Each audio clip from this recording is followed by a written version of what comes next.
Did you hear that thunder? It is thunderstorming outside. That was a loud crash of thunder.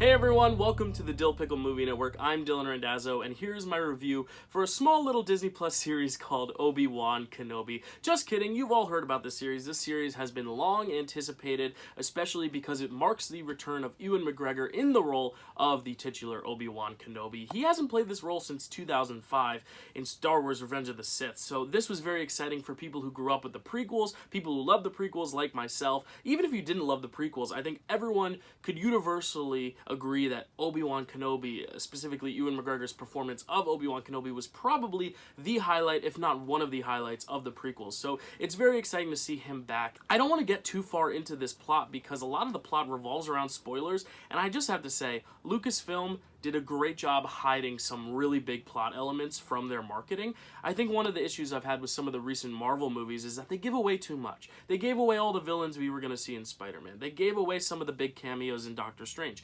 Here, there are some cameos that we knew going in that we'd see, but there are also some cameos that we had no idea we were getting. Some roles that are pretty prominent roles, at least in these two episodes, that I had no idea was coming, and I think that is just a big plus. Nowadays, it's very hard to avoid marketing. You see it in theaters if you go to see trailers, but even for these TV shows, they're still all over TV, they're all over YouTube. It's very hard to ignore them and avoid them, especially if you're as active on Twitter and YouTube as I am. So it was really nice to see that some of these big surprises were left completely hidden for me to discover and for so many other people to discover. And I think that is one of the big pluses about this Disney Plus series, is that a lot of the plot was not given away from the trailers. What is kind of indicated by the trailers, and what I can tell you very basically without getting into spoilers, this takes place 10 years after the events of Revenge of the Sith.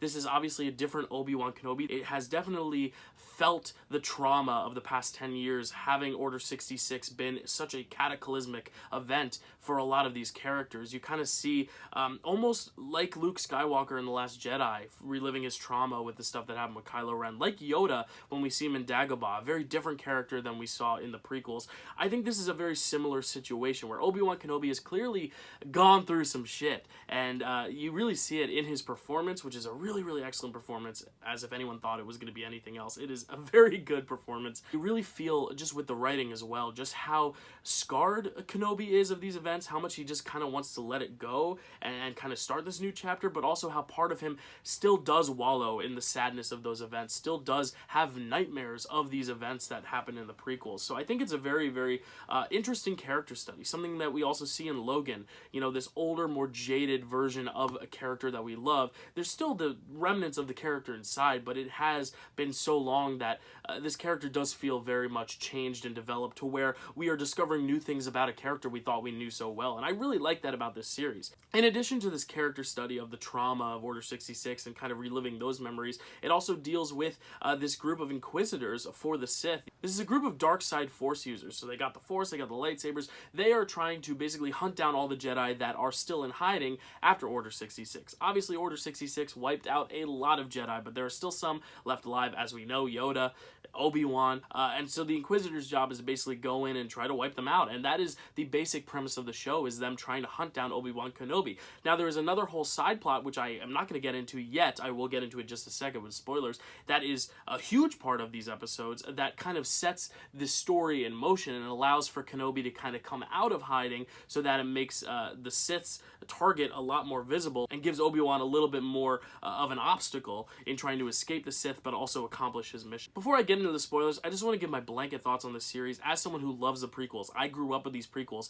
It was so exciting to see them really try to expand on those stories and really honor the stories told in the prequels. I know it's not everyone's cup of tea, but it doesn't seem like they're trying to, you know, rewrite or ignore anything that happened in the prequels. They're just trying to take that basic story and try to evolve it 10 years later and show where some of these characters have been. I like the whole idea of Obi-Wan being this person who has to basically look out every single corner of where he goes because he's afraid he's going to get hunted down. It reminded me of John Wick, where John Wick is basically running through the streets of a given city with this bounty on his head, and it's just so glaringly visible that he feels like he's being hunted in every single place he goes. And I feel like we get a similar vibe here with Obi-Wan Kenobi, especially in the second episode, just seeing him navigate a city and try to like keep his guard low. But because he is a Jedi, because he is such a renowned Jedi in this universe and for the fans, it's very hard to ignore him. And I think that is one of the great little conflicts that happens in the show. But like I hinted to earlier, I think there's some really good character development well. Ewan McGregor plays a great Obi-Wan Kenobi,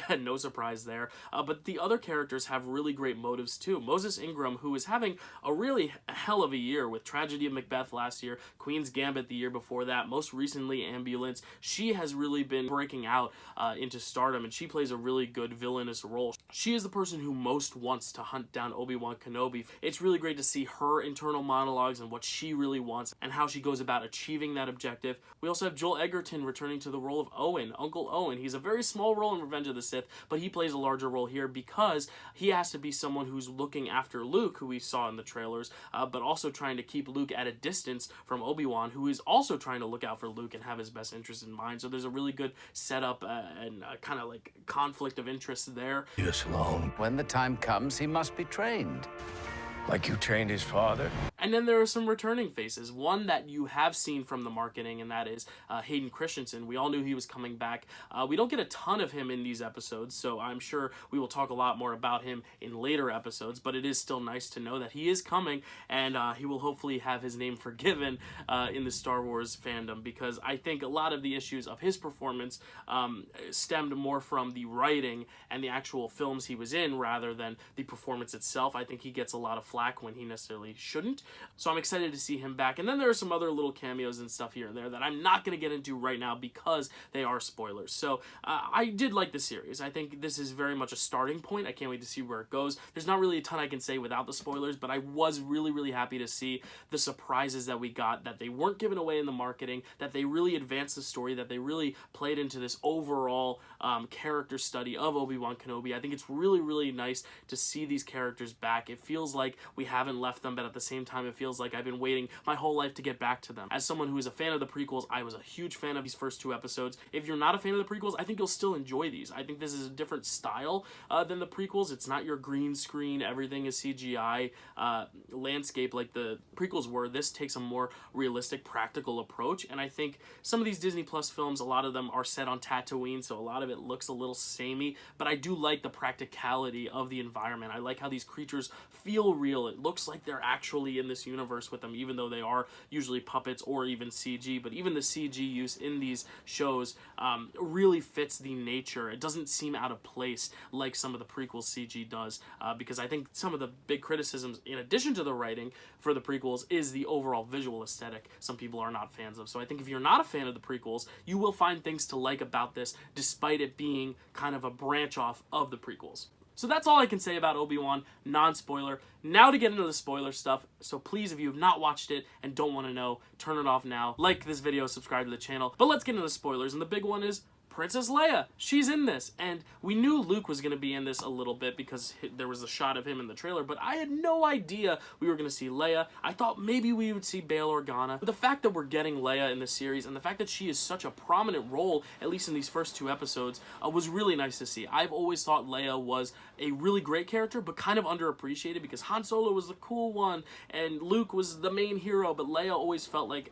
everyone kind of made her the third in command of those three, but I've always found Leia to be my favorite of those three characters, so it was really nice to see her get a substantial character arc in this set of episodes. Because the Inquisitors are hunting down Obi-Wan Kenobi, the show needed Obi-Wan to kind of get out of hiding and be more overtly out and about, so that there could be some conflict in the series, aside from just his own emotional trauma, and I think this was a really good way of getting Obi-Wan from point A to point C, giving him a mission he really simply cannot refuse, is because he cares so much about Anakin.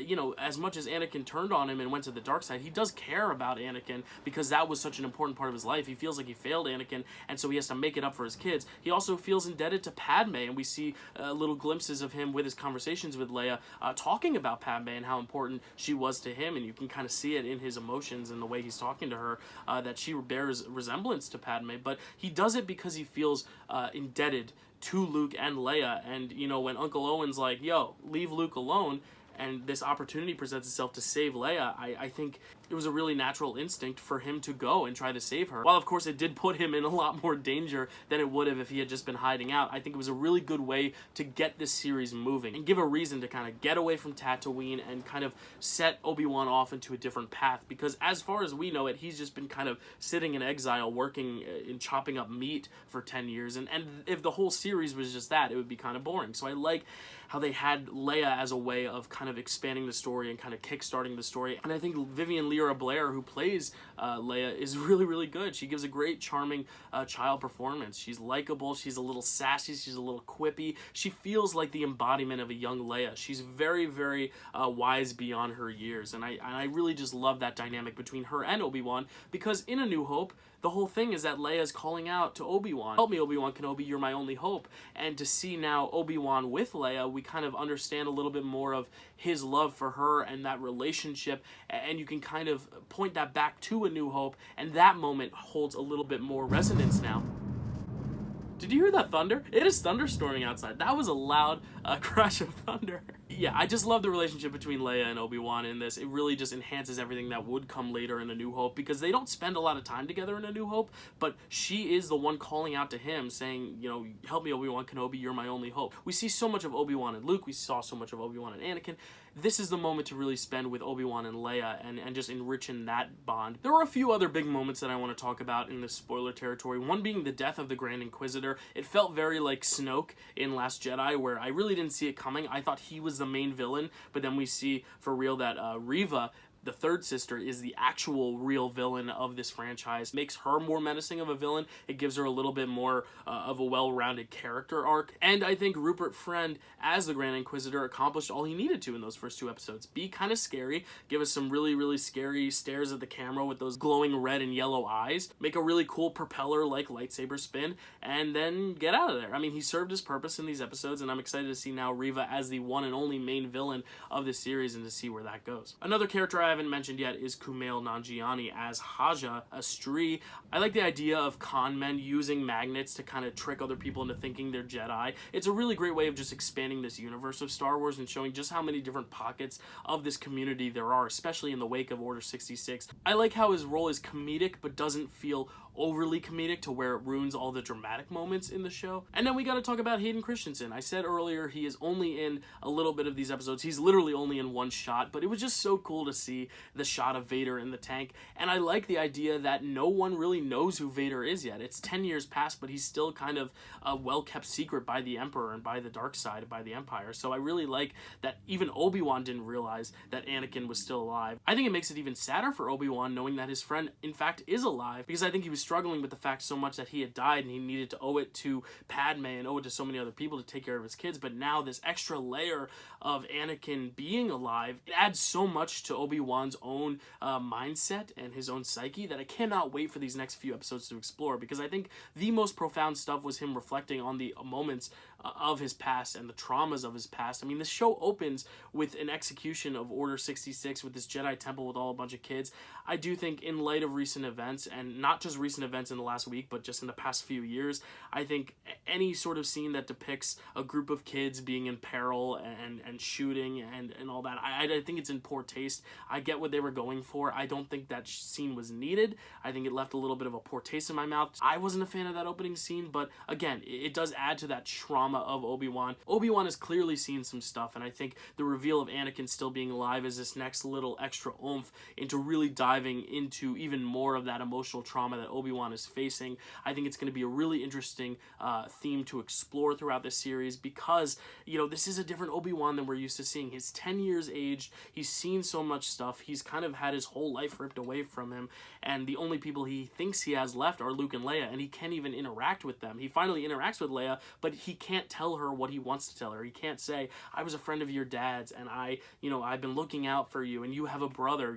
She doesn't find out all this information till Return of the Jedi. So it's even sadder to me to have to watch Ewan McGregor play Obi-Wan and have to keep so many secrets to himself, to where Leia gets frustrated with all the secrets he's keeping, but Obi-Wan knows it's in his best interest to keep these secrets. And I think it's going to be a really fun dynamic to see as the series progresses, and as the series wraps up, to see exactly how that mindset evolves and how the relationship with Obi-Wan and Leia, and also Obi-Wan and maybe Anakin, if they ever do square off again, which I assume they will, see how that goes. One last thing I want to talk about, it's this guy. It's Qui-Gon Jinn.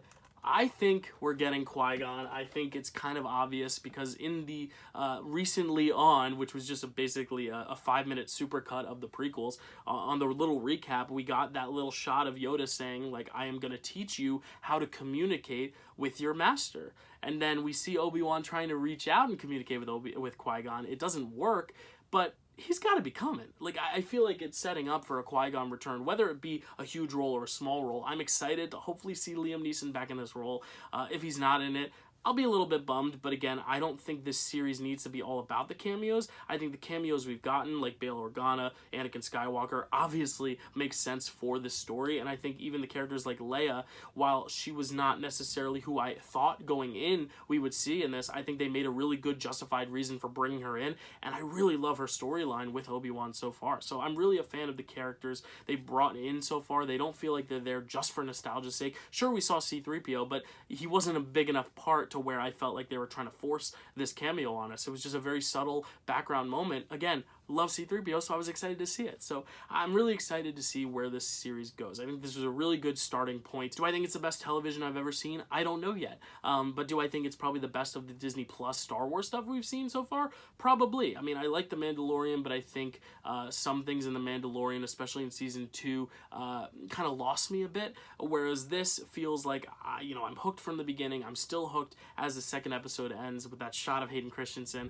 I'm excited to see where this goes, and I'm very excited for you all to join me and as I review these next few episodes. Going forward, I'm not sure if I'm going to do these weekly or if I'll just give a big season recap at the end, but stay tuned for more reviews about this show. And if you want to check out the most recent episode of Draft Day where we drafted Star Wars characters, Obi-Wan was part of that draft, Darth Vader was picked in that draft, so go check out that draft. And then if you want, you can vote on the Facebook group, which there's a link in the Draft Day description. You can go to the Facebook group and vote for your favorite of those 5 draft lineups, and we will announce on the next episode of Draft Day who won the Star Wars draft, because we're all very competitive people and we needed to crown a winner because we spent so much time drafting these. So if you want to go watch that episode and then tell us who you think had the best draft lineup, go to that Facebook group and vote.